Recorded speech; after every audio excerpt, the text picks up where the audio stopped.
Hello there and welcome to my channel. So in this video I've decided to answer one of the most asked questions by a lot of YouTubers.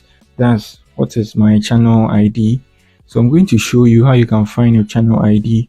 So I created a channel right now, this with my tutorial email, and I'm going to find the channel ID in this tutorial so you can know about how you can go with yours. So now let's get going. So now let's move to home here. So to find the ID of your channel, you would have to come to this side. You move to this side and then you move to your settings. So you can do this on your mobile phone as well. And now here, let's move to view advanced settings. Good. So this is your user ID and this is your channel ID. So you just copy it like this and you're good to go. So should in case you are talking with a chat support and you have a problem with your channel and then they're asking you for your ID, you just move to this side and then you copy it.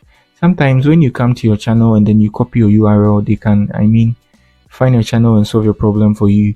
But sometimes they'll be asking you for your channel ID. So if they ask you for the ID, I think you come here, you copy it and then you send it over to them. So that's it on how you can find your channel's ID on YouTube. So if you are new here, you do well to like and then subscribe to my channel, and if you are old here, I'd say thank you for visiting us once again. So that's it for this video. Peace.